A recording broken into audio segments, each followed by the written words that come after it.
Hi, I'm Bill Crystal. Welcome back to Conversations. I'm very pleased to be joined again by my friend Ryan Goodman, distinguished professor of law at first at Harvard and then now at NYU, New York University. Served in the government in 2015-16 as special counsel to the general counsel for the Department of Defense, which I think gives him a little more real world or at least real government knowledge than some of his. I won't criticize your fellow law professors, but some of his fellow law professors, and I'll also go great, unnamed. yeah, unnamed, right? Also an interest in national security, which I share, and he's founding co-editor of the online forum Just Security, which is really a must go to place for day to day coverage of what's happening, particularly on the national security side. I would say of the current efforts to reorganize the federal government, but broader than national security, narrowly understood. So, Ryan, thanks. We've done two of these conversations during the Biden administration when the question was, would Donald Trump be prosecuted and convicted of various crimes he was charged with? Now he's president, and we can discuss what he's doing as president. So, Ryan, thanks for joining me. I really appreciate it. Thank you. No, it's great to be with you. So, I mean, we're 2 weeks in. It's a little over 2 weeks in. One day over 2 weeks in. It's February 4th. I mean, let's help me understand the Hmm. bigger picture of all the different things that have been going on for sort of administratively, legally, executive orders, planned reorganizations, firings. Put it in context. What's the forest here in which all these trees are living? What's the biggest what's the key thing we should understand about what's going on? Great. Yeah. I think the way that I look at it is that from a legal perspective, the forest for the trees, the most important element is the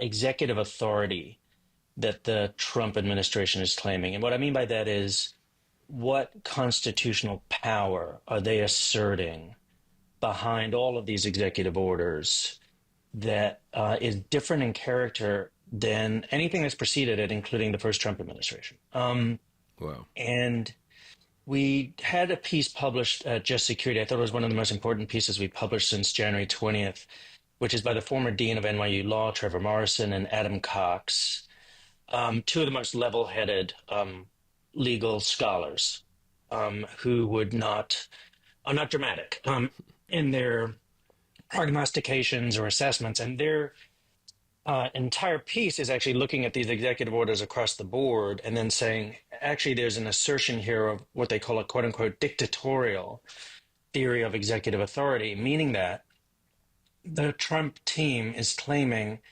that just as president, he can completely override congressional statute. The first branch of government doesn't matter. And that he's not just claiming that in the realm of a national emergency, he's claiming that across different policy arenas. So, just very briefly, they look at, for example, the birthright citizenship EO, the TikTok EO, and then immigration EO. And across all of them, there is this assertion that one can understand is clearly there that as president, he can just ignore statutes like the TikTok statute on divestiture. He is ignoring it. He's not even making an argument that people anticipate, like, oh, there's this 90-day extension. Maybe he's operating a 90-day extension. He's not. He's just saying, I, as president, can do this. Um, and Well, say a similarly, word more about the TikTok one. Because if I'm not mistaken, they also make the point that he not only just chooses to ignore it, he then seems to think he can waive civil liability for people who. Well, you better explain it. I better you could explain no, it better than I do. yeah, that's a great point. So part of what they're saying is maybe there's some space in which administrations over time have claimed that the executive has some discretion not to enforce all the law. A great example of this is immigration law, but that's actually Adam Cox, one of the authors' expertise. In immigration law, there are so many grounds for deporting individuals that the executive branch has to exercise some discretion and say, we're not going to enforce all of this. We're going to prioritize. Um, and there have been other instances, the Obama administration on same-sex marriages, in which they might say, we're not going to enforce or use some form of discretion. Here, that's different. In the executive order, Trump actually says, and there's no liability here. The attorney general for other shall, corporations that for have the corporate, yes, TikTok on their phones or whatever. Yeah, yeah. yeah, for the providers, which is, I think, part of the reason that two of the major providers have not restored TikTok, because it's such an extraordinary claim of legal authority. I think that they might just think we're not confident that you even have that authority to say that we are committing no liability, or we're exposing ourselves to no liability by dint of your executive fiat, when the law is very clear about that. And it's one of the interesting pieces in which Senator Tom Cotton has actually been pretty outspoken in the idea that he has said on Sunday News talk shows, for example, the law is the law. This is the law. And he admonishes the companies and praises the companies that are complying, admonishes the companies that aren't, and praises the companies that are complying with the law, because there is no executive override of this nature. And that's just one area. And it's important to think about TikTok because there's no claim to a national emergency.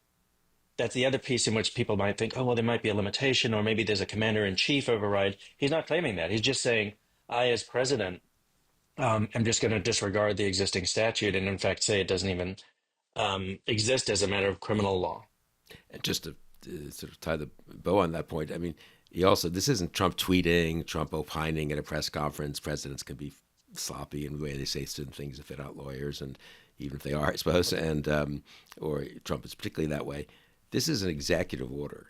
That means that it's gone through some process. It wasn't written personally by Trump or even by his political aides. It was presumably signed off on or written by the White House counsel's office or by the Department of Justice. I mean, it's an official document, you might say, of the executive branch. It's not a presidential whim or opinion.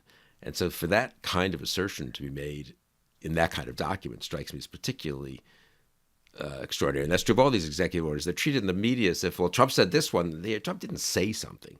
I mean, you should explain this better than I can. He issued an actual executive order, which, if you're in the executive branch, you have some obligation to follow. No, you can't just pretend it's not like Trump would like you to be a little more aggressive in the way you're doing your job. That's not what this is, right? And that's true of these other executive orders in a range of areas.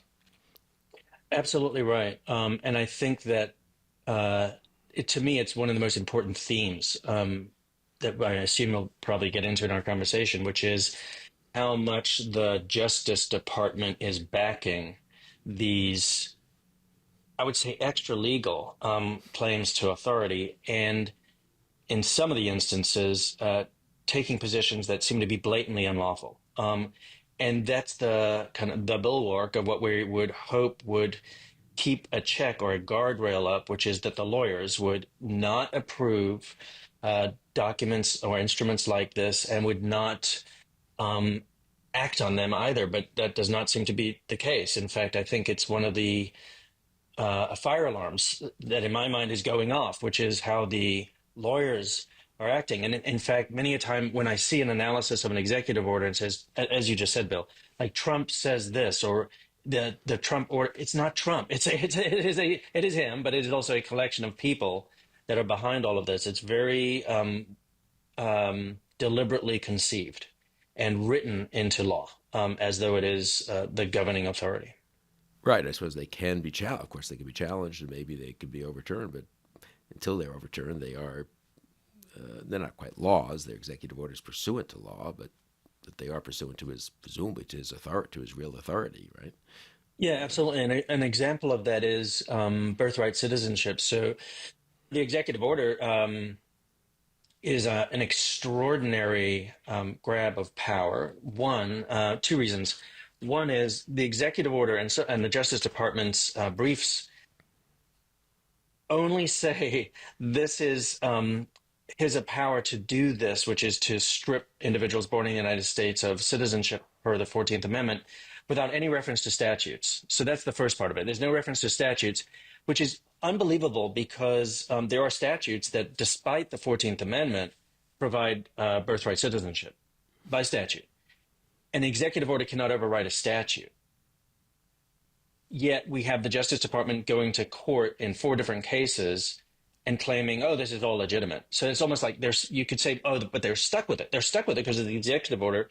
They're not in a way stuck with it because they really should not be going to court if they don't believe their own argument. And in fact, the first judge, who's a Reagan appointed judge in Seattle, basically it said these words in the first hearing that they had, which is, where were the lawyers in this? Like, I can't believe this. This is one of the clearest cases in my decades on the bench of seeing something that there's no legal basis for. Where were the lawyers when this was done, is what he actually says, which is astonishing. That's the one part. And then the second part of birthright citizenship is just so, in case people aren't aware of it, they've gone beyond what anybody had anticipated, as far as I know, beforehand, which is not just saying that children who are born to undocumented migrants in the country cannot claim citizenship, but they also say children born to legally present migrants in the country cannot claim citizenship. If those immigrants are here on even like long-term visas that are lasting uh, decades or many, many, many years, and then they have children in the United States, maybe they're the head of a medical school, and that's where they've decided to locate their lives and have children. It says it strips them of their children of their citizenship. Yeah, and I guess the alleged, it's extraordinary, the alleged justification for this, and it's mentioned, I believe, in a couple of the executive orders, is to go right to Article 2 of the Constitution, which I guess trumps laws. I mean, but there's no attempt to really demonstrate the laws violate Article 2 or any article or any provision of the Constitution. It's just the president has this plenary power, apparently under Article 2, over the entire executive branch and sort of over the, once the way they understand it, and this would be, I'd love for you to explain, kind of over the legislative branch too, though, in a funny way, right? Because if it's, I mean, it's both a centralization. I guess there's several things that conservatives have argued for over the last decades. Sometimes they've been friendly to the executive as opposed to the legislature. Sometimes they've been friendly to the president as opposed to other parts of the executive branch, and for more centralization of power.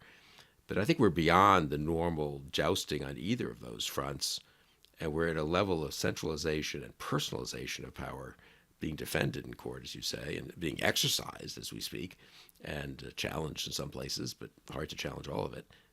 Anyway, if you could sort of explain that a little, I just think it's hard for people to Yeah. grasp. It's a little hard for me too. That it's sort of, this is beyond the normal. Oh, does the president? There's a more tough case here of whether the executive branch has this sort of carve out right to not to listen to the legislature here, or not to quite not obey them, but to use some discretion here. And also within the executive branch, there's some tough calls about whether the president could fire, I don't know, members of independent commissions and stuff. Maybe they're not tough calls, but they're at least plausible to say, well, if he has the power to nominate, surely he has the power to terminate.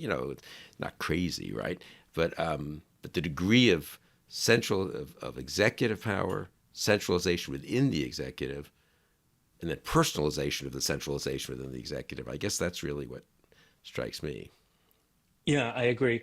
And I do think it's important to mark out, as you just described, that there are some areas that have been made as arguments, conservative scholars and the like. And prior administrations, um, and there's some arguments that are litigable, is the way I think of it. Like they may be wrong, but they can litigate it. There's an opening, and but there are others that are just outlandish. They've never ever been suggested by conservative scholars or legal scholars or by prior administrations. So, and then the way I think of it is in terms of the architecture, as you just described it, Bill, is like vertical and horizontal. So vertical is within the executive branch. So there is this idea of the unitary executive that basically at the top is the president, and he or she can control everything below without those uh, units below having certain kinds of discretion outside of the executive. He or she controls everything.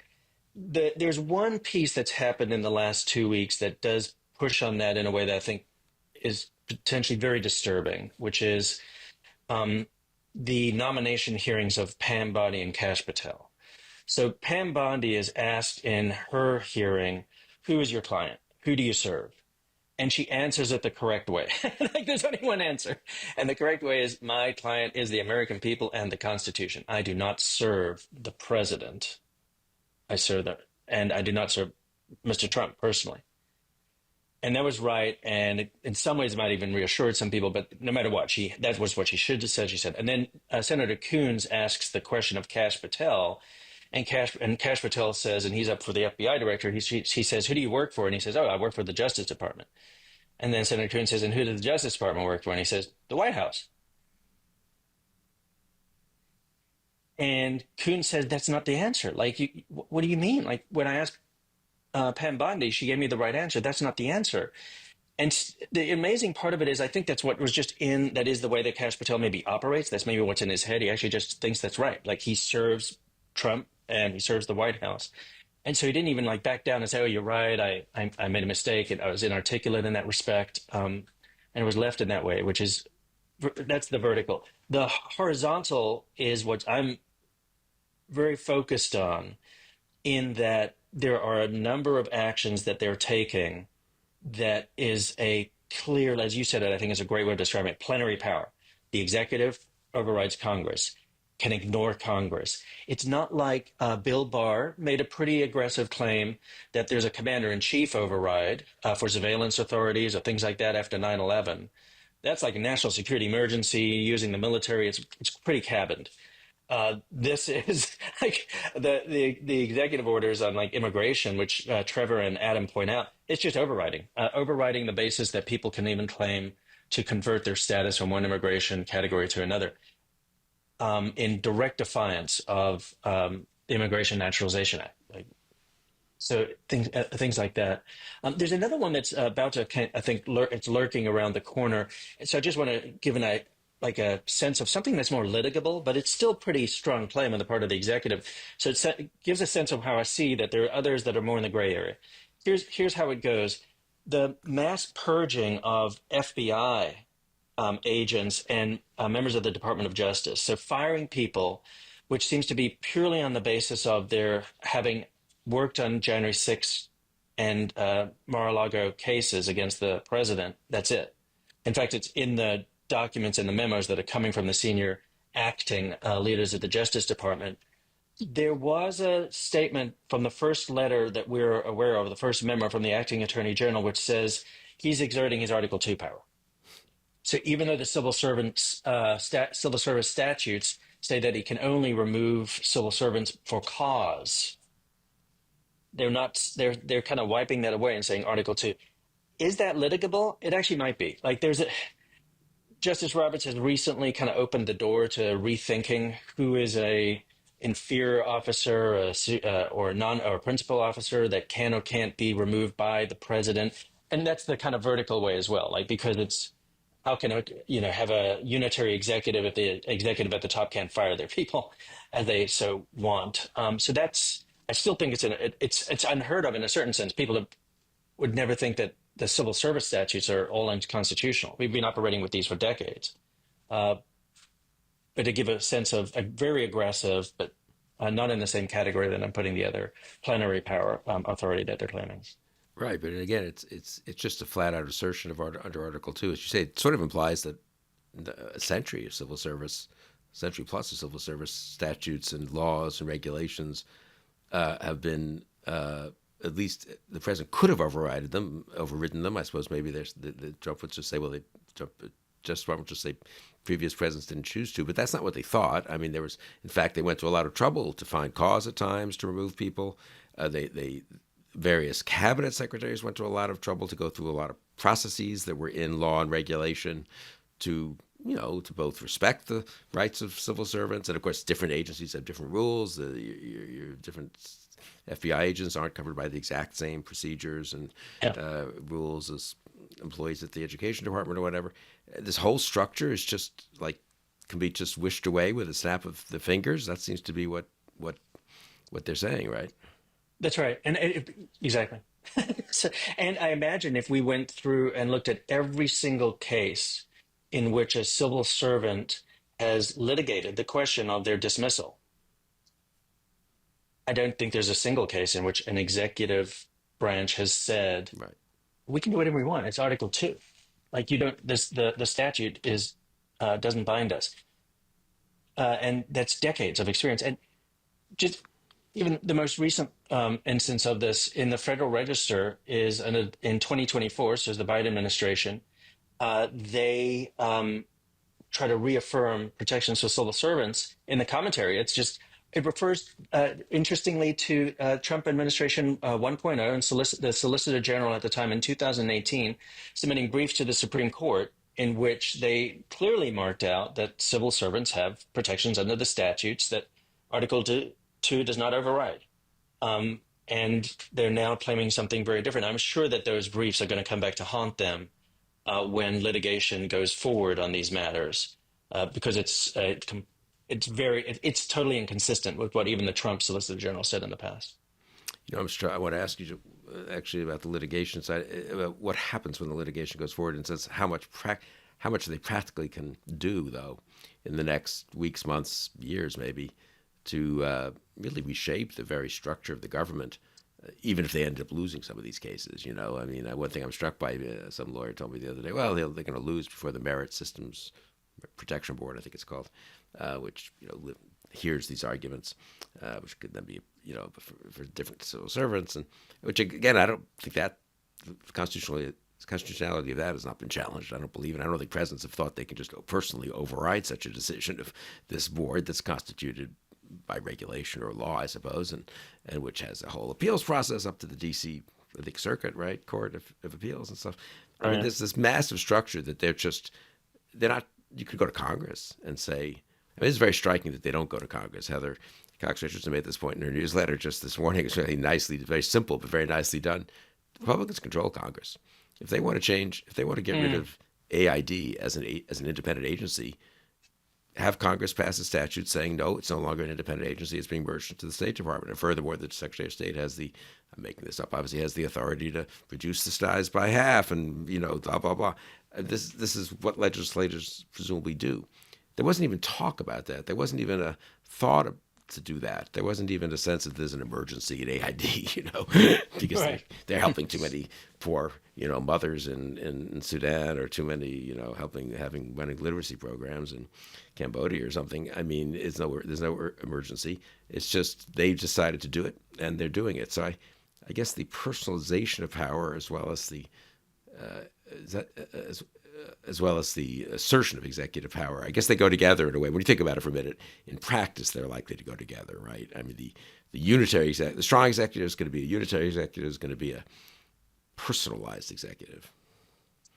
That's right. And I think that it's out of fear of the person that the members of Congress on the Republican side, especially in the leadership, seem to be giving up their authority, giving up congressional authority. It's incredible to me because the USAID, the only way they be able to abolish it or create these radical reforms is by getting new legislation. It's uh, not legally permissible. There's a piece by Tess Bridgman in Just Security on that particular topic. The same thing's going to potentially come up with the Department of Education and the like. And I even thought that maybe like some Democrats should put forward legislation to abolish USAID just to show like if you want to do it, let's do it. And let's have a vote. Is there a majority vote for this?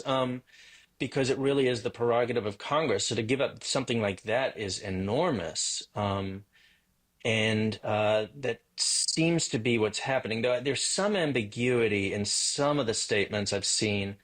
Most recently, the last 24 hours, Senator Thune, who I'm somewhat counting on to protect the institution of Congress, was asked by Manu Raju what he thought of the actions inside the USAID being abolished, and he didn't endorse it. Instead, he said, well, really need to think about how they haven't been answerable, they haven't been giving information, and we really have to do a review of their fund, how they've been spending. All fair, great, legit, but he's not actually saying, and it's okay to abolish them without coming back to Congress or absorb them inside state.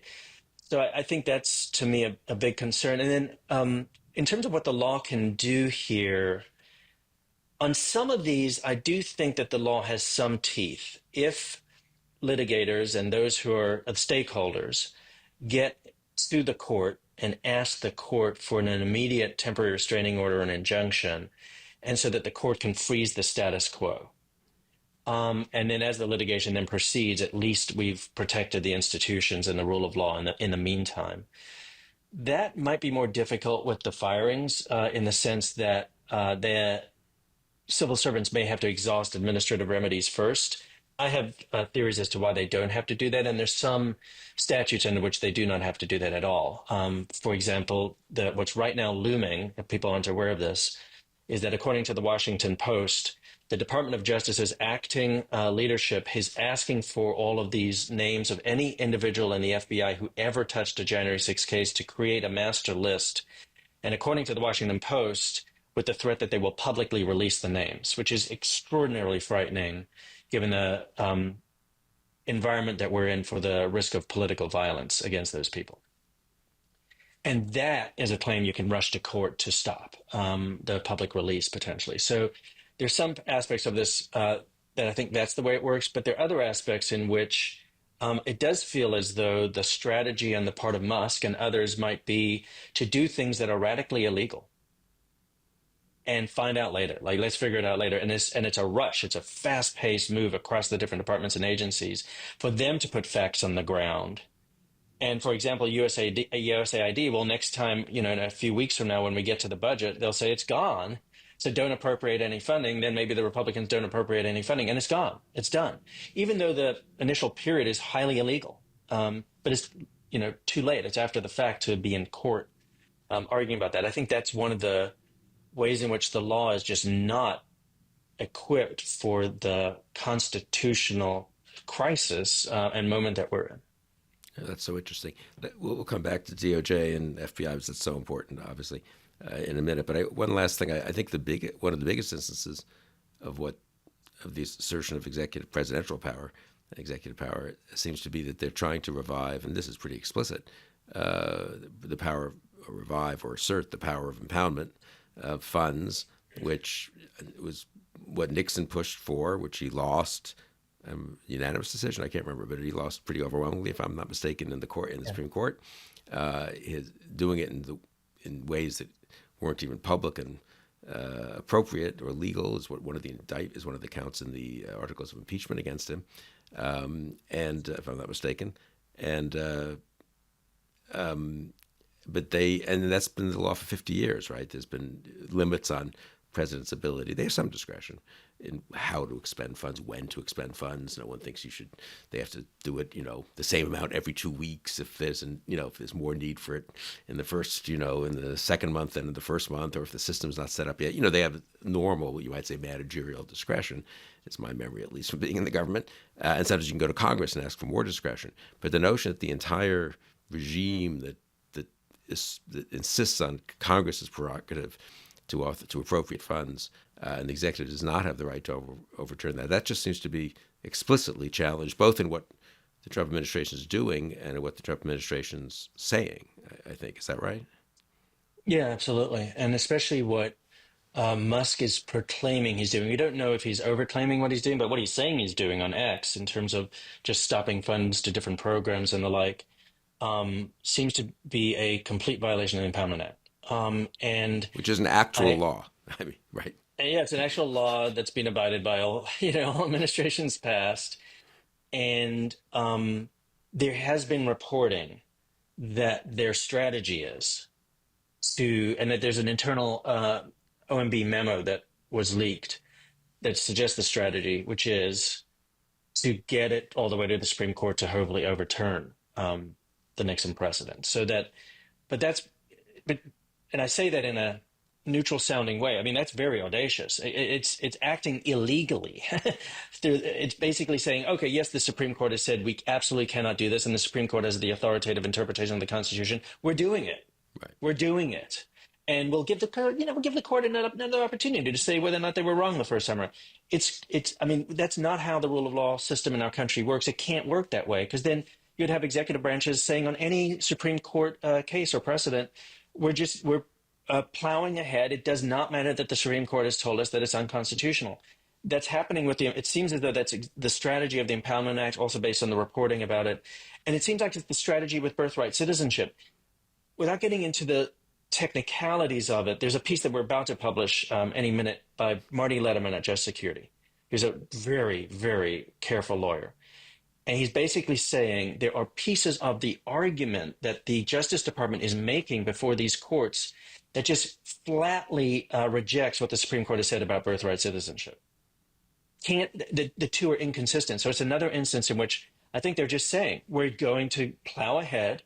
We're going to base this on a view that is being told to us is illegal and unconstitutional by the Supreme Court, because maybe on the second time around they'll side with us. And I think on birthright citizenship, for example, the likelihood that the Supreme Court sides with them is so low. One of the most conservative judges in the country in the Fifth Circuit, Judge Ho, has written law review articles on birthright citizenship as part of the U.S. Constitution.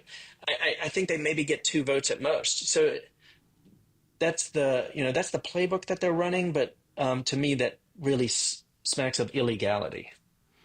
Right, and there are ways that sitting administrations can say they don't agree with previous court decisions, and they can go to court if they wish and argue against them, and there's often test cases and so forth. But there's not, yes, kind of why, I don't believe there's been in the past, maybe Nixon would be the one case, just a flat out, widespread disregard of existing law and precedent to just do the opposite and then assert later on, presumably, to the court that that the court should uphold everything that they did. If they, it's a whole another question whether they actually at some point continue to defer to the courts, right? Because I mean, some of these Article 2, the Constitution comes above any individual Supreme Court decision. So, Yeah. they're sort of laying the predicate a little bit for that too.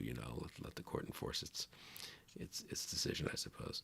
But the impoundment stuff that will come, that will get to the courts one way or the other, I suppose, right? I mean, I think that's right. So some of the cases, the litigants are not necessarily raising the Impoundment Act, but I think it's just inevitable. There's no way, given all the actions that they're taking and all the stakeholders that are whose oxes are being gored, that they're not going to, that litigants are not going to bring the Impoundment Act case, and then it goes up to the Supreme Court. There's one little bit of a wild card, and maybe it's just semantic in a certain sense, which is I do think that some of these positions by the Trump administration are so outlandish, take birthright citizenship and the Impoundment Act one as well, that the Supreme Court doesn't even grant cert. Because birthright citizenship is now, and I think it's 4 different jurisdictions, and if all of those jurisdictions uniformly come out the same way, which I think is very likely, unless you get a strange, anomalous, wayward judge and then panels, maybe the court just says, we're not even taking this. Like, we're going to let those holdings stand. Why would we take it's uniformity across the country on this? We don't need to take the case. And I think that would also be a pretty powerful signal about just how out of bounds this particular administration is. yeah, that would be interesting. I want to come back also at the end of sort of where this all ends up, sort of in terms of its real effects on government and governance and the country, a year, 2 years, 4 years from now, because it's only 2 weeks. It's hard to believe. But one last point before you get to DOJ and FBI in more detail. I'm also struck by, and this maybe gets to the personalization of power. I mean, there's not even a pretense that cabinet secretaries are running their department. Most of them aren't confirmed yet, and are making judgments based on a review of the situation that they've taken over, and are doing things internally, therefore are trying to make changes happen internally, or going to Congress if they need those changes, or making recommendations that the White House then accepts for what to do in terms of some personnel or whatever. I mean, and that is the way it's been done, and maybe that's just pro forma. And a lot of this stuff is, of course, the White House kind of is telling the cabinet secretary behind the scenes, we want you to do X, and then the cabinet secretary recommends whatever the White House wants. It's kind of an important pro forma thing, I've always thought, though. I mean, you do want to have a chain of command in the government in which it's not literally the White House says X. And again, it is the White House, not the president in almost all these cases. So some White House person is calling some acting person at some cabinet agency and saying, we want these people fired. That is not really, I don't know, is that how the government's supposed to work? I mean, there is supposed to be, now if an attorney general says, we want to remove these people, and goes to the assistant attorney generals and says, in your division, it doesn't ask for recommendations maybe from the assistant attorney generals, and then says, yes, we should go ahead and make these changes. And the White House maybe is or isn't consulted and says, fine. You do want to have some regular order, I guess is what I'm trying to say, in the workings of government or at least the form of regular order. And I'm very struck by the absence of that. There's very few confirmed people in these agencies. They're not even pretending, let's have a 30 or 60-day review, and then we can make all these big changes. That's sort of how it's happened in the past with Reagan and others who went in and did want to make pretty big changes. And again, what's the urgency? It's one thing if there's 9/11, and then, okay, you're not going to wait for the system to tell you exactly what to do in every case. But we're not. These are just these are just agencies doing government work, and there's right. Why can't they wait 60 days to have Marco Rubio set up a little task force to recommend what should be done with AID, and have Congress weigh in if it wishes, and they want. It seems to me that they're not. They of course know about this option, so they want to send the signal that it's not regular order, and it's not regular lines of authority, and that everything is at the discretion of the White House. It seems to me. I agree, and I think it's in part because of the kind of radical push that they're trying to do now, and it puts everybody in their back heels because it's happening at such momentum across the different agencies. And just to give two very specific examples of what you just described. One, the massive purge that's happening right now at the FBI of potentially firing up to 6,000 FBI agents and personnel simply because they worked on an assignment that they were given to do some kind of investigation or something related to the January 6th investigations. That purge, that massive purge, is being carried out by whom? The two and three, because of the U.S. Attorney in D.C., acting heads of the Justice Department, not Senate confirmed for the positions that they're operating out of, acting.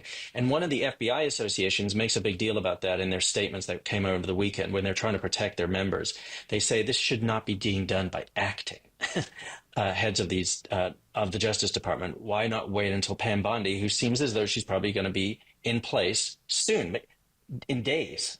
So that is deeply troubling that something like that would be happening in that regard. And then the second one, by way of example, is I recall in the Pam Bondi confirmation hearing, she's asked this a couple times and she answers forcefully that she, as Attorney General, shall decide what is best for the Justice Department, what are the decisions that the Justice Department will take. She, as Attorney General, which is right. That's once again, she's speaking in the register of normality as to what we expect of our institutions, especially the Justice Department in terms of its norms around having independence. But what do the executive orders do? They command the attorney general to do X, Y, and Z. And it's taken out, it's not even up to her to decide whether or not she wants to do it when she's in place. Example of it is the weaponization executive order, the order that says that the attorney general shall, and that's the word used in the executive order, shall open up an investigation to look back at the last 4 years to investigate the investigators, prosecute the prosecutors. And it's an executive order. It's there, and it commands her to do it, which is what we're now seeing, not just the executive order, but something that's happening on the back end. And I also wonder, how much of it is the White House, or it's just President Trump has delegated it essentially to Elon Musk. And then he has this roaming authority to carry out these orders from the White House down through the agencies, and the agencies and their heads don't really have the kind of independence that we have expected for good governance reasons, for time, not immemorial, but time since the last several administrations. Yeah, I think it's both Musk, but maybe on the January 6th stuff a little more Miller and Vaught. I Yeah. don't know of it. I mean, that's been. But of course, Cash Patel is going to be in there. Yeah, they're going to get Bondi. They may get Patel. Let them. They can ask the Attorney General and the FBI Director to look at things, but it would be so much more palatable, I think, and so much more. Even if they ended up doing things you and I wouldn't like, if it were done after some at least semblance of a Senate confirmed official ordering a review of some sort in which there's actual documentation and actual consideration of alternatives. And there's not even a pretense of any of that. And I guess I also am very, yes, ordering the Attorney General, who's not yet in place, to go after individuals, and incidentally, probably illegally, who were assigned to a particular investigation. So again, but I first thought, well, they don't quite understand. They don't see how bad that looks bad for them. Maybe it could even be used against them in court, I should think. But I think they want to intimidate everyone. And they don't want to make it look like Marco Rubio is making decisions or Pam Bondi's making decisions. Yes, I totally agree. I think they also think we'll just absorb the cost. So sometimes there's, writing in law and economics about when you try to impose a fine for some people, they're also, especially if they're wealthy enough, they just think a fine is a price. I'll pay the fine. I'll still engage in the illegality. And I'll just pay the fine. That's okay. So the fine for them might be, we're going to fire all these people illegally. It's going to take them 2 years to work their way through the merit board, etc. Yes, they might get their back pay at the end of the day, and we'll have to pay that for the taxpayers, but we've gotten rid of them for 2 years. And then the other piece of it And that they I don't think care is, about paying that. It's the yes, federal, it's the government that's going to have to pay that, the taxpayers, and they want to cut the government anyway. So let the government spend money on that instead of on yes, enforcing, other laws or whatever. yes, yes. And then another part of it, just to see like how important it is to have that Senate confirmed person in the chair making the decisions.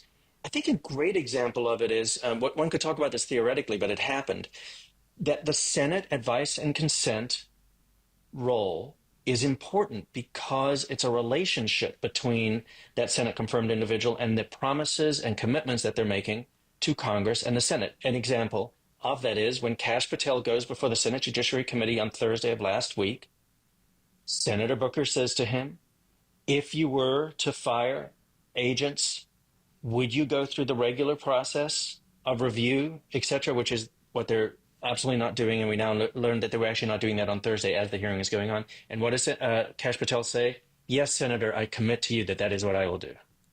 And so now if he goes into the seat, he's made a commitment to the Senate, and that's part of the condition and the understanding. I bet that that was something that reassured Republican members of the Senate Judiciary Committee as well.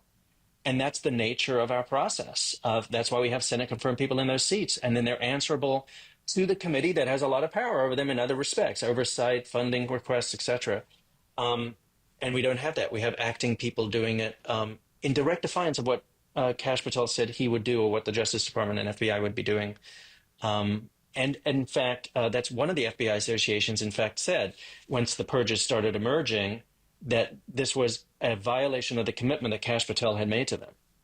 So that's also part of the confirmation process. He needed to get their support in the confirmation process. How did he do that? He commits to regular order when he gets into the actual seat. And that's why what's happening right now is a level of madness when it comes to the proper way of governing. Yeah, we keep coming back to DOJ and FBI, so let's as examples. But I think that's not an accident. I mean, so important and so central to the Trump administration's ambitions and also to the way government functions, our government functions. So let's talk. You mentioned passing, but maybe elaborate a little on the extent to which DOJ, the Justice Department, is the guardian, you might say, of legality within the federal government. How that seems not to be the case now. And then maybe I could just push further, and you could also explain. It seems actually they are now, DOJ and FBI, the agents of retribution for Trump. So it's not just they're not checking Trump; they're being weaponized by Trump. So it's sort of a double. It's more than just a sin of omission, maybe also a sin of commission. Yes. And what's incredible is to see it on paper. They're doing it fairly out in the open. So the memorandums that have been issued by the acting attorney general and the acting deputy attorney general to the Department of Justice and to the FBI that are ordering these purges and people being terminated invoke Trump's language explicitly with quotations when Trump pardoned all the January Sixers, including the people who assaulted law enforcement. And lo and behold, they're saying basically that the January 6 investigations of people convicted of assaulting law enforcement and of seditious conspiracy, that was the threat to the nation. That now the two acting heads of the Justice Department are following through on that um, fictitious recreation, revisionism of the situation in order to, as you said, enact retribution. These are retaliatory actions against individuals, including many, many individuals who are simply doing their job because that's what they were assigned to carry out. And that to me is so worrisome in the sense that it's happening out in the open. What would stop those people, if this is their modus operandi, from using other powers of the Justice Department to go after Trump's perceived political enemies. I don't know why there'd be any break between what they're doing right now and instead using the power of the Justice Department to criminally investigate and potentially prosecute perceived political enemies, Liz Cheney or the like. They're telling us what they're doing in that regard, and that's I think to me one of the red flags. But it's not even like a red flag. A red flag is like a hint Yeah. of something going on. It's actually demonstrated here. Now, that's so important. Just the way as you were speaking, I really kind of clicked in for me. I hadn't really focused on just how amazing it is. So Trump pardons them, which he's entitled to do. He has his own opinions about January 6th, which he's entitled to have. But the explicit order to the Justice Department and explicit rationale, I guess, by the Justice Department in terms of their firings, but also in terms of ordering the FBI to do firings, is that these people were involved in the investigation of January 6th. But that's not. There's been no legal finding against the investigation of January 6th. There've been no charges, even let alone findings. I don't think of impropriety or corruption or the various things that you might say, okay, that investigation was wrong and requires the disciplining of people who were involved in it, maybe including even people who were not, didn't know that it was wrong, but they just got ordered to be involved in it. That's a little more dubious. But I mean, as you're right, why can't they do that for 8 other things that they don't like? I don't like these investigations. I don't like what EPA did under Biden in investigating an oil company owned by a buddy of mine. Trump could say, I want the investigators who've investigated that fired. There's no, again, there's no even pretense that there's been a legal or judicial or internal finding of malfeasance by these attorneys or investigators, right? The cause in which they were investigating, quite the contrary, was upheld in the courts and by juries time and time again. But even if it hadn't been, there's no finding of as I say, of misbehavior or whatever. There's an assertion of it by Trump personally, but no backup and certainly no adjudication of it either internally in the government or by the courts. So you're right. What is the rationale? Why can't they just fire anyone in any agency who's been involved in any policy they don't like? Well, I guess the answer is they think they can. So if you were involved in DEI stuff, you also can be fired, or at least, well, I guess you can't. Are they trying to fire them or just putting them on administrative leave? They are certainly limiting the jobs. That's a little different. But I guess I hadn't really focused on just how insane the overreaching of the claim is based on January 6th, because Trump personally has an opinion about it. As I said, there's no legal basis for this. The Republican Congress hasn't passed legislation saying this was a very unfortunate thing and we should, or done illegitimately somehow. I don't even know how you would do that retrospectively. But anyway, I guess I'm now, as you speak, I'm getting more alarmed and flabbergasted. Yeah, no, there's nothing. There's no inspector general finding of wrongdoing. There's no, Right. and as somebody else pointed out, we're not even talking about, and it's kind of the way you put it as well. We're not even talking about whether or not there was some impropriety in bringing starting an investigation. We're talking about completely finished cases that were brought all the way through to a unanimous jury convicting people of assaults on law enforcement. That is also just heavily documented. It was live video of the fact, and that's the people that have been put on the chopping block for having done their duty. And there's no official finding whatsoever of wrongdoing. That's where we are. And it does make me think that they are coming out of the gates with this because it is such an assertion of power and is a form of intimidation. And it has to be, even if they didn't even intend it to be. That has to be the chilling effect that is a result of this kind of action. And that theory is being endorsed, and not just endorsed, but repeated and propagated by the acting leadership of justice and to some degree the FBI. I guess they're more just taking orders from justice. But so that is really alarming that the Justice Department of all departments is embracing this kind of we can punish whoever the White House wants us to punish.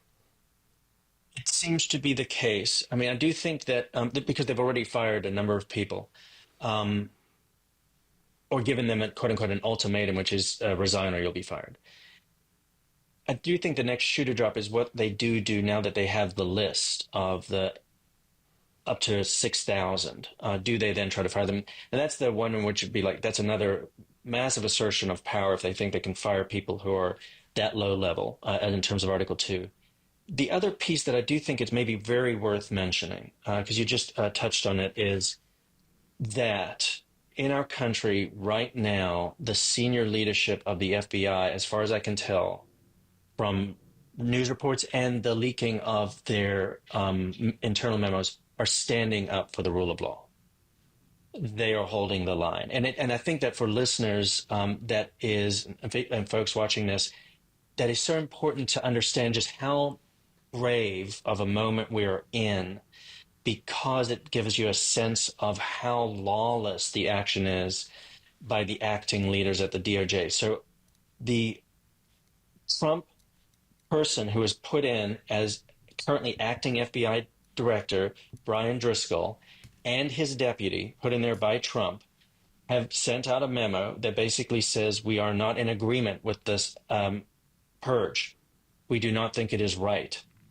And the head of the FBI New York office has also said he will dig in and he's fighting on behalf of the FBI employees, and he lauds what Mr. Driscoll and his deputy are doing. And senior FBI leadership across the country is also trying to back their employees because it's so illegal. You cannot fire people on the basis of just their case assignment. That is why Kash Patel, when asked in a public forum of the Senate Judiciary Committee, there's no way that he as a nominee can say, oh, yes, we're going to do this and we can do this. He has to say, we can't and I won't. That's how far off the cliff we are right now. And that it's also an optimistic moment in my thinking that there are some real heroes with valor that are defending the rule of law inside the administration at this point under enormous pressure. Yeah, that's interesting. Well, we'll see how that comes out. We should certainly try to Yeah. help them both in, however we can. But Yeah. there's pretty big forces up against them. Say a word about the Defense Department also as another key agency, of course, that, if you think of wanting to amass power and use it illegally or extra legally, one thinks of the Justice Department as an obvious place you would target. One thinks of the FBI. One thinks of the Defense Department in obvious ways. And so, what's your you worked there? What's your analysis of what's been happening there? Yeah, so right now, I think that from everything that's taken place, it's somewhat within ordinary uses of the military. There aren't any red flags in terms of what operations have been authorized. And sending the troops to the border, the kinds of logistical work that they're conducting is the same type of work that other administrations, Republican and Democratic, have done in the past. The question is whether they break through some firewalls. And to me, there are two that we should all kind of keep our eye on.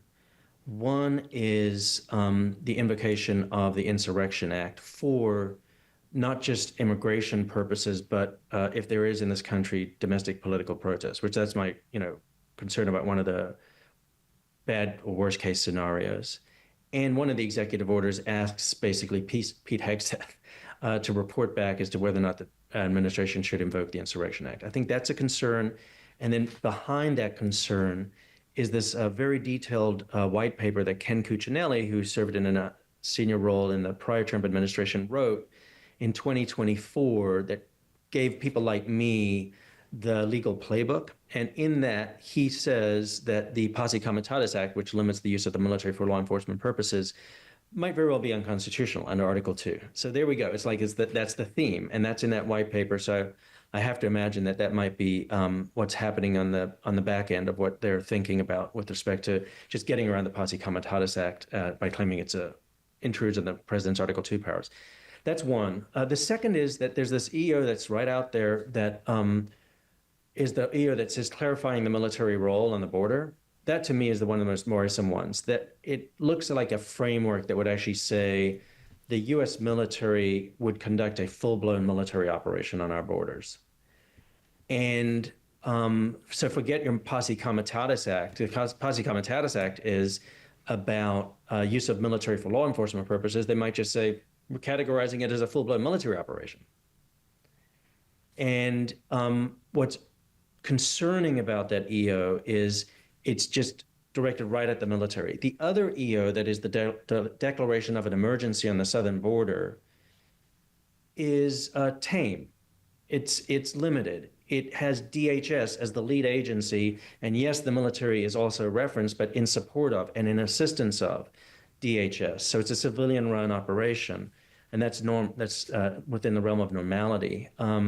The other one is not, and it might be an end run around the Posse Comitatus Act that people like me had not anticipated. Everybody was focused on, oh, well, did they invoke the Insurrection Act to get around the Posse Comitatus? It's like, no, it's just we're just doing a full-blown military operation. And what is a military operation? But the greater power includes the lesser power, use of lethal force, use of detention authority, etc. And I think I have to imagine that is very worrisome to commanders of the U.S. military inside the Pentagon. Is that related to the reference to invasion in one of the? I think that's in one of the titles of one of the executive orders, which makes it sound like, well, of course, for the military, we're literally fighting an invasion, 1812 or something.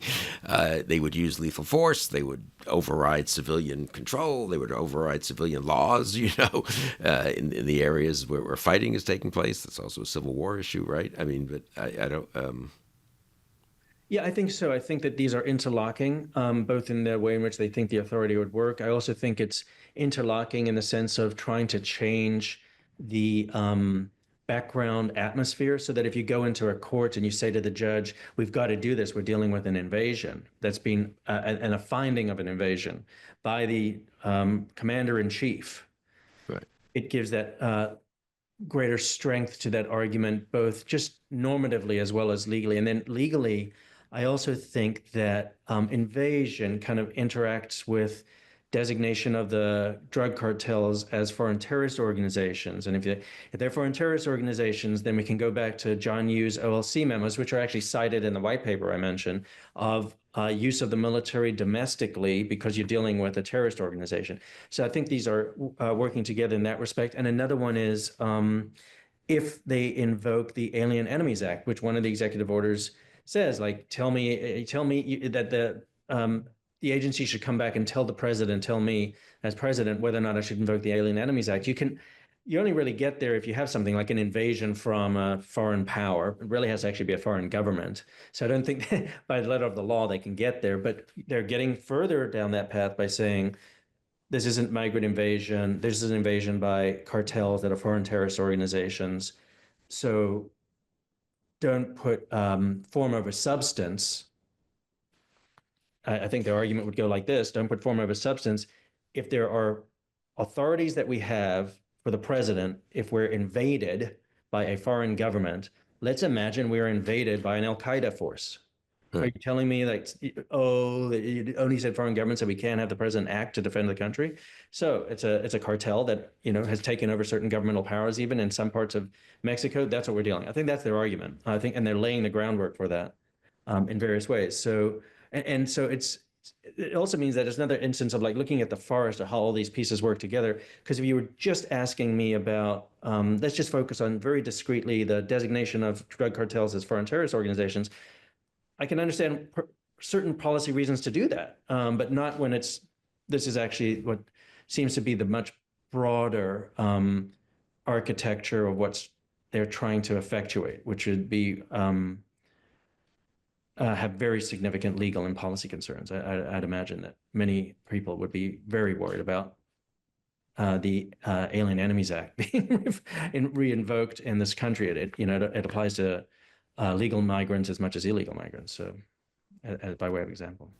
Yeah, one more word on immigration, then I want to close by asking you sort of more broadly also on the forest, spirit of the forest, so where we could be 6 months, 18 months, 4 years from now. But on immigration, that has been so central to Trump's rhetoric and central to the very early executive orders, at least. How much is that kind of at the, well, let's just say a word about how they're addressing the immigration issue. Yeah.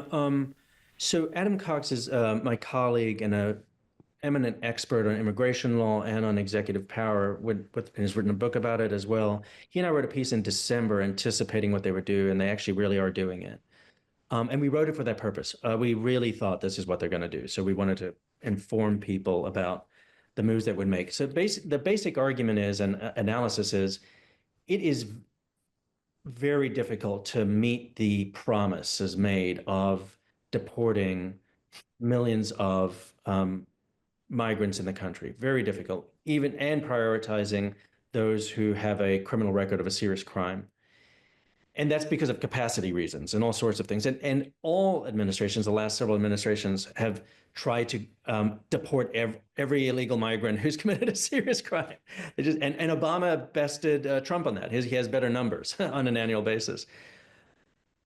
So the only way they can get there and to really get there on mass deportations is to do something which I'm not sure the American people voted for when they understood what is mass deportation, is to change our conception of what it means to be a criminal migrant, an illegal migrant, and they're doing that. They really are. So DHS has now said at least 3 times to the New York Times, and the New York Times just seems to report it without any qualification, that people that have been in the United States in the last 4 years and have been authorized to be here, they filled out the CBP One app, they fill out all the forms, the government knows them. They're not undocumented. They're the like most heavily documented people in the country, in a sense. They're illegal. Yeah, what is the story with that? So they paid $500 to get their work permit. If you're in the what's it called, the protected temporary protected status, you're a Venezuelan, you're a Haitian, you filled out the forms, you showed up in the right place, you're legal, the government knows who you are, where you are, you paid $500, I think it is $545 to get your temporary work permit. They're mostly working, so far as one can tell. And the government just decided, the administration just decided they're illegal. Yeah, and part of the reason that Adam Cox and I were able to anticipate this is because they did it during the campaign. So, just refreshing everybody's memory about the migrants in Springfield, Ohio, who Vance in particular, and Trump said were eating, people's pets, et cetera, right? Okay. At a certain point, Vance said, and they're here legally, but. And then he just fell in line with Trump and said, I call them illegal. They're illegal because they came here on the Biden-Harris illegal program. And they were then converted into being illegal aliens. That's the argument. And now they're doing it. And they're doing it in that regard. They're also doing it in other regards. Like, here's another instance where they will say, well, if somebody's in the country illegally, now in the way that we would all understand illegality, that do not have authorization, that they're criminals. And the White House spokesperson, it might have been her first day out as spokesperson, said just that in answer to a reporter's question. Well, then they're all criminals. They're here criminally. That's not true. That's not true. If somebody overstays their visa, that is a civil violation. It is not a crime. And Adam and I anticipated that as well. They would start to call everybody a criminal. And that's exactly what they're doing, because they need to persuade the American public that they're getting rid of criminals when they're not. And Axios did a very good job of correcting the White House spokesperson on that same day, within hours. And because it's so obvious what they're doing. And I'll mention one more. The White House border czar, Tom Homan, has gone on national TV now multiple times. And he will say, well, if you cross the border illegally, that's a crime. And therefore you're on the chopping block. And he's never gotten pushback from that, as far as I've ever seen from a reporter or an anchor. So one point is just in his favor. I think, look, the guy's the border czar. What is he supposed to say? Like, at some level, if you say to him, oh, well, those people are also subject to deportation, he has to say, yeah, they crossed here illegally. They're subject to deportation and they committed a crime. And he's right about that. But here's the pushback. Sir, the crime is a misdemeanor, right? Like, it's a misdemeanor. And we're trying to tell you that people are living in absolute fear. And mainstream media is, reporting people in Chicago who haven't left their home since January 20th because they're living in absolute fear. And then, as an immigration expert has pointed out recently, and the statute of limitations has run for the misdemeanor. Like, so what you're talking about, and just in terms of the humanitarian nature of this, that once again, I don't think the American public voted for that at all. They were thinking mass deportation of people who had recently crossed the border, send them right back, or had committed crimes, and especially serious crimes. But the Overton window is shifting. So, that's where the public has been, but obviously they're being pushed, but that's the strategy. Yeah, we'll see if the public is open to deporting hundreds of thousands of Venezuelans who came here fleeing from a pretty dictatorial and oppressive government and terrible situation. Seem to have doing well here in the U.S., not committing many crimes actually, and they're now going to be deported because Trump has just decided, I guess, to either abrogate the current temporary protected status they have, or at least let it expire when it expires. Though it sounds like they even want to abrogate what the current schedule would have. Right? These people thought they had 18 months or something, and now they're being told, "You guys are on the list." Yeah, and it's a little bit of a wonder to me because they did not do well in the first Trump administration when they tried to do that in litigation. And if I were a lawyer and I was inside the government and I was trying to advise them, like, what's the best strategy? I'd say just let it expire, because you might be even tied up in litigation until the expiration date. Just do the thing that's not legally risky, has a huge litigation risk, is not even legally risky, but basically unlawful to do that to these people. And they haven't chosen that route. I'm not sure why that is. Maybe because they want to do the big, the bold, and there's a lot of pressure on them because they're not getting the numbers that they want, because it's so hard to do it capacity-wise. And and maybe Trump and Stephen Miller think with the wave of a wand, they can make these people immediately illegal and deportable. And that's the path they're trying to choose. And deter others more effectively, I suppose they would say. I don't know. They've also shut the border, so I don't quite know who they're deterring. But and they're encouraging more people to come in. If I could just editorialize for a second. In an undocumented way, these are the people who did the right thing and showed up. If you have to pay a huge price or the same price for having showed up and done the right thing, why would you just not sneak in and stay beneath the radar screen, right? I think that's an excellent point. Like, isn't the whole idea that the mantra is that we want legal immigration and we want people to stay? Yeah. And well, they don't. Yeah. Okay, a final thing, and I'm just really curious. So, what do you think? I mean, obviously there are various scenarios here, depending on how much pushback there is and stuff. But if I don't know, give 2 or 3 scenarios if you want. But I mean, if we're in 2 weeks in, and we're talking, how does this play out over 3 months, 6 months, but God knows 2 years, 4 years in terms of the justice, especially throughout the government, I would say. But also, and some of that depends on mid-year elections, I suppose, in terms of Congress's action. But I'm particularly interested in terms of the FBI, Justice, maybe DOD. What are we looking at here? Yeah, I mean, like you say, we're just 2 weeks out. This is 2 weeks. It feels like 2 years. And another way I think of it is if they get away with 50% of their lawless action, it's a radical constitutional crisis and restructuring of our government and with the loss of human lives around the world. I mean, like the USAID piece is just, to me, absolutely ghastly. And in terms of like babies dying, like, it's like if you can say babies are dying because of it, and it will in all likelihood come to haunt us, even though that does not need to be the justification. Like bird flu, like at this moment in time, a former senior head of the USAID said to Fox News that the United States is currently pushing back successfully on bird flu spreading across a couple dozen countries, and that just terminated. That just got terminated. So I think that there might be this wake-up call for the country. It's a bizarre situation we're in which it is so damaging what's occurring that maybe it's a real wake-up, just like the tariffs. It's maybe such a wake-up that they have to walk it back, and that the midterms, it's even more of a risk for the vulnerable Republicans, such that they need to be doing something now to protect their constituents. So similar to the funding freeze. Like in some sense, I even think that the Trump administration is saved by the law because we have judges right now that are stopping the funding freeze domestically for domestic assistance. Because if they didn't do that, I would imagine many constituents would be absolutely apoplectic about what's happening to them. And their families and their access to medical care and their access to social security checks, et cetera. So I think they're playing with so much fire, and I do think that they are, in some regard, it's so extreme that they've overplayed their hand.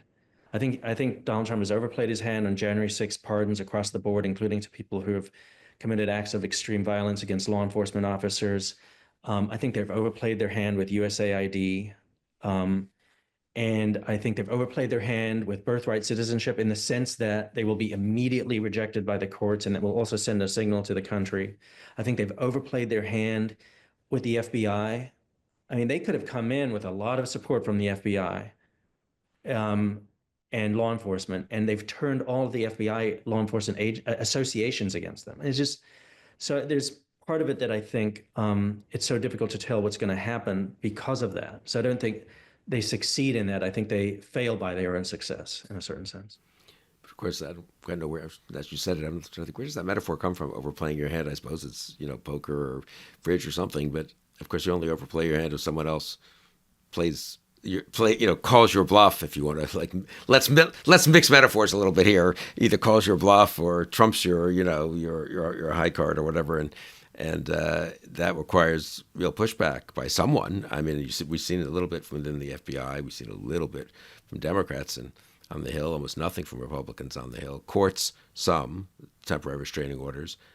I do think people imagine the magic moment where the Supreme Court steps in and saves everything. It doesn't feel like, but there'll be a lot of distinct cases, right? There's no one moment where, plus the court may not agree with you as opposed to the Trump administration on every matter, the Supreme Court. So again, it's interesting that you think though that there are plenty of opportunities, is what you're saying, for people to push back if they to play their hands, to make them pay a price. I guess the way I put it, make them pay a price for overpaying for overplaying their hand. I mean, that's the other thing. They can overplay their hand. And if you want to use the poker analogy, you don't call and raise, and you just they lose a hand or two, but they still have a big stack of chips, right? And they continue to push them in. You really want to make them suffer, as it were, if you want to use that analogy for overplaying their hand. And I think that's hard actually to do. The executive has just a lot of power and a lot of chips to play, right? It's a little hard to make them feel the pride. And it maybe in some sense goes back to the earlier part of our conversation on the kind of cult of personality and deference to personality, in the sense that when I think they're overplaying their hand, in part, I think it's because the American public will turn against it when they really understand public support generally, and then elite support as well, when they understand the dramatic consequences for the country and for themselves personally from this, including like what's going to happen to institutions, research institutions in red states and fantastic schools in red universities in red states. They're under significant threat from what's already happening. And in some ways, I think they're even saved by the 22 Democratic attorney generals going to court to say, stop this funding freeze. And then it seems as though they're stopping the funding freeze from across the country. Everybody benefits from that. But if indeed people understand and Trump's support starts to crater, I think that's, to me, the big question of how willing are people to then grow a spine in Congress, because Congress has to be one of the institutions that pushes back, and how much is there a kind of a momentum in litigation in which the courts do or do not think that this is a dramatic threat. But you're right. It's hard to point at concrete players around the table who have, are even playing the game. I mean, the in-between position or prognosis would be, and I think this is quite possible, not that Trump doesn't crater and the whole country turns in one direction, but various, not just elites, but various groups that are particularly affected, particularly concerned about, interested in different issues, different constituencies, different parts of the country, do decide, ooh, and for now they're going to decide only, this seems a little odd. I mean, this is going too far, but I haven't seen the effect yet. But I don't know if you're in South Florida and hundreds of thousands of Venezuelans whom you respect as neighbors, and you patronize their businesses, and they patronize your business, incidentally, and they're working, next to you, and suddenly they're under threat of deportation, and maybe they don't quite get deported yet, but they're suddenly changing their, as you say, not going out of their houses or not picking up their kids at school because they're worried that ICE is there. That affects some number of people there. It doesn't affect the whole country. It doesn't mean they immediately decide they shouldn't have voted for Trump, but it raises doubts, and then other things happen in other constituencies, business with tariffs, and I mean, there are many, many possibilities. Law enforcement with the way the FBI is being treated. I do feel that you could get an erosion, let's say, and some court decisions, and they don't seem to be following the law. But I think it's an interesting question. It's very hard to predict these things. I've found over time. What are there tipping points? Are there inflection points? Are there just many sort of cuts at it? Or they're not, incidentally. Or did the Trump administration succeed in making it, backing off where they have to, declaring victory like Trump did with tariffs the last couple of days, and avoiding sort of obvious things that really will affect people's,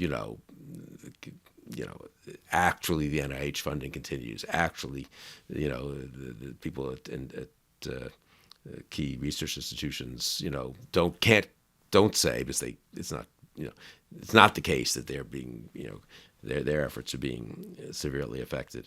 I don't know. Are they subtle enough to kind of make those adjustments? Is a question.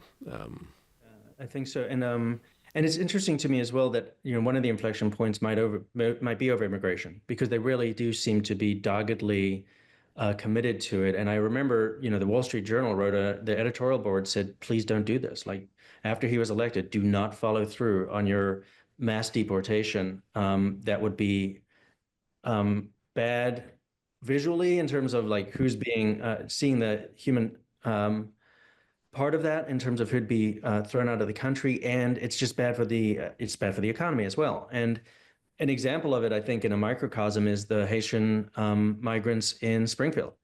So when there was the assault on them, and Trump said he would deport them as well. Where did they then get their support? The business community in Springfield said that they needed them. The mayor, Republican, the governor, Republican, all said, and spoke out against Trump, which is hard to do as a Republican in those circumstances, because they saw these people as members of their community and as vital to their business thriving. And so I do think the mass deportations in this way that is not according to what people voted for at all, I think might be that inflection point in a way. And I don't want to use the metaphor of overplaying one's hand, because in that instance, it's just, there's so much human loss. Right. But yeah. Yeah, it's also, it's all speculative, so we won't continue speculating. I mean, I think my experience has always been, it's often things you don't expect, too, that turn out to be the biggest issues that knock an administration's approval down a few points, which in turn, gaze in the military for Clinton or Afghanistan for Biden. People didn't expect that to be have the effect it did. And then that in turn frees up some members of his own party to not to simply fall in line. That's hard to imagine with Republicans these days, but maybe that could even happen.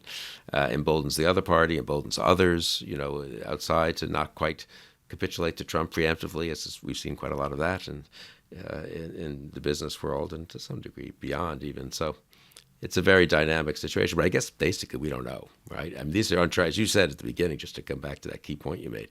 These are, it's a cliche, but it's true in this case. I think these are uncharted waters. We have not seen an administration try to do what Trump is trying to do in terms of the way he's running the government in modern times, I don't think. I mean, Nixon, 73, after his reelection by 20 points, in 73, 74, a little bit of that gets very short-circuited, of course, by Watergate. But that's it, really.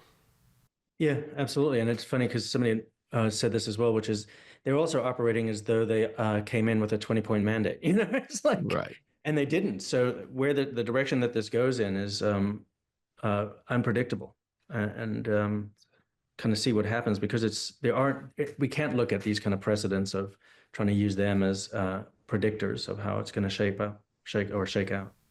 That's a good note to end on. I think the limits of what we can predict. But this has been extremely, for me, Ryan, enlightening and clarifying, really, to sort of what's the forest as opposed to the trees. And thank you so much for joining me today. Oh, thank you. I always appreciate a conversation with you. And thank you all for joining us on Conversations.